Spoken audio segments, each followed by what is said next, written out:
Hey, what's going on, guys? Gokuzemi here. I'm here with my friend Nick, and he won locals last weekend with Floowandereeze. All right, let's get into it. The birds. All right. So, of course, we have our 3 Floowandereeze and Eaglin. We've got our 3 Floowandereeze and Rubina. This is standard. Every flute deck plays this. 1 Floowandereeze and Toucan. 1 Floowandereeze and Street. So these are all our small birds. Then we have our big birds. So we play 2 Impins, 1 Ryza, and 1 Miss Valley Avian. So these are our big birds. Some people like to play Snarl. I don't think it's right. These are the ones you want. Why don't you like Snarl? It just feels like a win more card. It doesn't really do much if you're already winning, and we were talking about this earlier, like with Impin, when you summon, you automatically get to summon again if they don't negate it, but with Snarl, they have a chance to do something after it gets summoned, because you have to activate the effect to actually summon more. Right. The Book of Eclipse is nice, but just play these 4. If you want side it, these are all you really need. You could maybe play another Impin. I've seen some decks list playing it, but I think 4 is enough. Because you can recycle them with your Strees and your Toucans. So. All right. Of course, we play 2 Smorg Bird of Perfection. This is for the Smorg package we'll get to when we get to the spells. We play the field spell with this. This helps you chain block, doesn't it? Yeah, so you can do things like you can play Smorg. You can go Rubina. So you basically go Rubina, Chainlink 1, Smorg, Chainlink 2, and then Smorg will summon itself, you get your Rubina effect. And then on resolution of Rubina, you get to summon out your Eaglin, and then it chain blocks again. So you go Chainlink 1, Chainlink 2. And then you get your field spell, your Smorg field spell, you get your Eaglin search, and it chain blocks against Ash, which is really nice. Nice. Yeah. Alright. These are our hand traps, 3 Dimension Shifter. These are the only hand traps we made deck. Yeah. It's a pretty good one. Yeah, I really like it because the biggest hand trap you're scared of is Drone Lockbird. And this stops Drone Lockbird, and it does sometimes destroy other decks as well. Some people like to play multiple hand traps. I couldn't find room. So. Especially with the Smorg stuff, it kind of takes up space that would occupy. Yeah, that is one thing. If you don't play the Smorg package, you do get to play like 3 more hand traps, which is nice. But I think it's better to play Smorg. Don't not play. Smorg's the best thing you need in this deck. All right. So we'll go to our. So that's all the monsters. Here's our spells. We have 3 Floowandereeze and the map. This is the best card in the deck, probably. If you see this in a Flu monster, it chain blocks everything. You can even play Pastoral. Like if you have a big bird in your hand, it's so nice. A 4th copy with Terraforming. And then here's our last field spell. This is a Smorg field spell for the Smorg package. What does it do? Oh yeah, that's a good question. Yeah, not everyone knows. So because I don't know anything about this. Yeah, so the Smorg package is great because this field spell, so you can basically, if you have a wind monster, you always have to have a wind monster with it, but if you have a wind monster, you can reveal a big bird, like a Floowandereeze and Impin. So I can reveal Impin, which lets me, for the rest of the turn, all of my big birds only require 1 tribute summon, which is really nice. But the main thing that's nice is it gives you another normal summon if you have a wind monster. So you can basically, if I have Impin, if I have just 1 bird like Eaglin, so if I just have Eaglin, if this is like my hand, right? I mean, Eaglin would get this anyway. I can summon Eaglin, which will get me my Impin, and then I don't have to summon, I can just play the Elbors, and now I can reveal Impin to make it only cost 1 tribute, and then I can use the second effect to sacrifice this and then summon Impin with just 1. Yeah, that's pretty good. Yeah, super useful. And if you have the continuous spell, can't you just tribute your opponent's monsters, just 1 monster?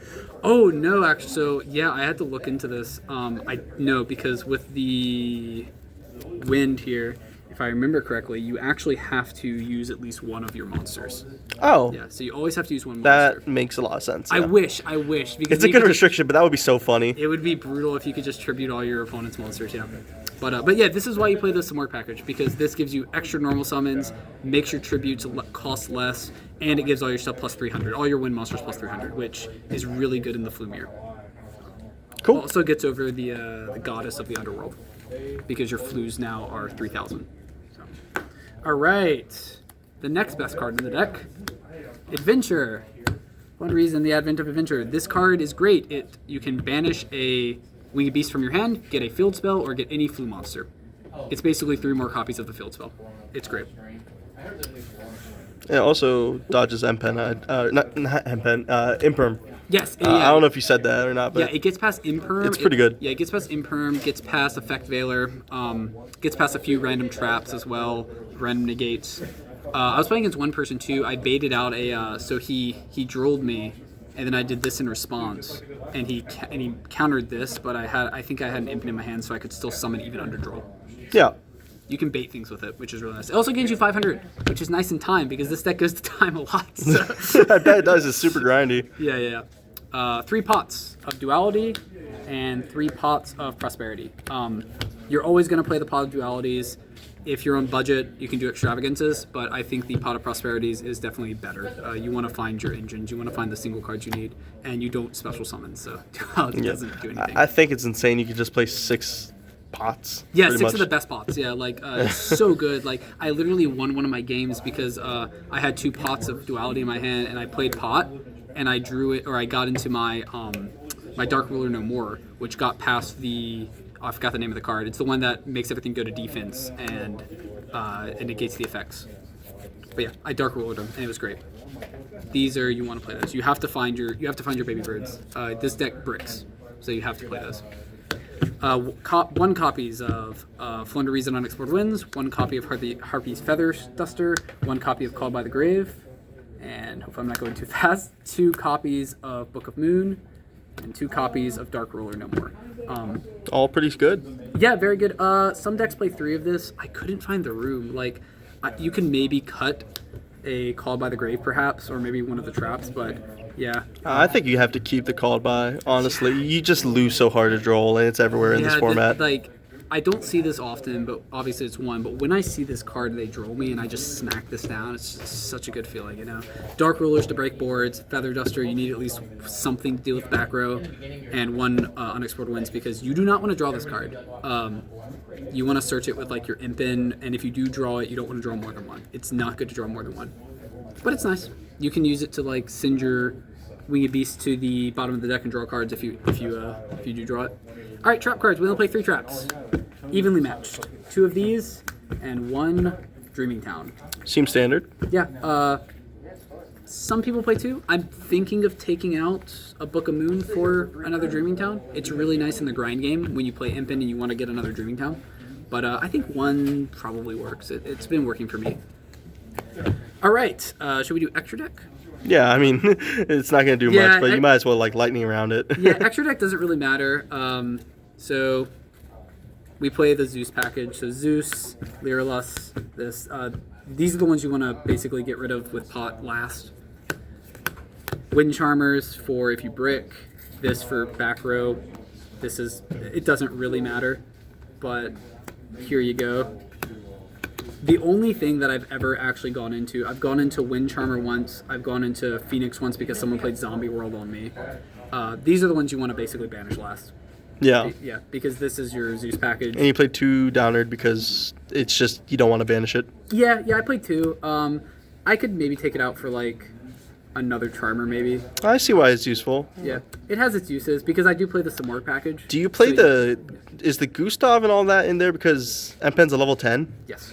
That is really funny. Yeah, so there are situations where you have 2 Impins out and you can go into this and burn them for 2k, which can sometimes actually win you games because this deck, it struggles to win sometimes. So yeah, you win in time with that. Yeah, exactly. It's another time card, yeah. But basically the only cards that really matter if you're building your extra deck, these are really the only ones that matter. Yeah. Like everything else is kind of just there. Sorry, the glare is yeah. Sorry, man. Yeah. So shiny. Yeah, but these are the ones that really matter. Everything else is just there for your pot of prosperities. I've only used my extra deck 2 times so far, ever. How long have you been playing the deck? I've played it for a while. I was playing it on like Dueling Nexus when the Wind Barrier statue was around, which was super fun. Okay, so it's been a hot minute. Yeah, I've been playing this deck it's my favorite deck. I'm a big Monarch fan, and it plays like Monarchs. It's just better. So. Based. All right, sideboard. We have our 3 Ash Blossoms. So this is just another hand trap if you feel like you need it more than your Dimension Shifter. How do you feel the deck does versus branded? Branded. It's not too bad. I don't think I've played. Have I played against a branded deck yet? I think I played against one branded deck and I won, so it feels fine. Most decks, honestly, the only thing you're scared of with this deck are like Omni negates and stuff, because if they negate your Eaglin and you don't have an Imp in, you're just screwed. But no, it plays pretty well, I think, against branded. Yeah, branded fusion's not that scary. I played against I think one person played branded fusion and they made a Dragoon and a branded fusion against me, and it just didn't matter. Because if they put it in defense, they don't OTK me or do damage to me, and if they do it in attack, Imp negates the effects, and then I can just use like unexplored winds to sacrifice over Dragoon or whatever I need to. So it's pretty consistent with that. But yeah, so these I like the Ash Blossom for like weird decks. I'm not gonna lie, I am not the best at like knowing when to use these cards. That's why I play Flu because it just kind of deals with everything. All right, we play Dark Simorgh. This is for Labyrinth. Yeah, so they can't set anything? Yeah, it's super fun against Labyrinth. It can kind of work against Unchained too, because they can't set. So it also helps in your Simorgh package too. So if you side this in. Oh, yeah, I guess so. Huh. Yeah, because you can send it with your Simorghs. It's an actual Simorgh, yeah. Yeah, so it actually kind of works out. DD Crow. Because DD Crow is good. Any deck that's returning from graveyard. You can search it with Rabina. Yeah, you can search it with Rabina as well. So another search target, and also it works with your Unexplored, your Advents, your Quick Play spell. Nibiru. Nibiru is great. I like Nibiru. It's great against like decks that like to spam the field. I don't think it's too much explanatory there. Another Dark Ruler, because if I know I'm going second and I'm playing against a deck that makes a lot of Omni negates, I side this in. Lightning Storm, mainly for Labyrinth, because of their back row. Even though they get to activate the cards, it's nice. Or just heavy back row decks. I like it. Have you considered playing Thrust? It's too expensive? Yeah, it's just so much, and like, I don't think it adds too much to the deck. If I did play Thrust, I would actually put it in the main deck. So I would go Triple Tactics Thrust. I would actually go like one evenly, one Dark Ruler, and two Thrusts, and then I would also put a Harpy's Feather Duster or Harpy's Feather Storm in the main deck as well. Yeah. But yeah, because they interact with you once, they just get Feather Stormed. Exactly. Yeah. So it's like you go Eaglin and they counter the Eaglin. You Thrust, you get Feather Storm, and then you stop their turn. Right.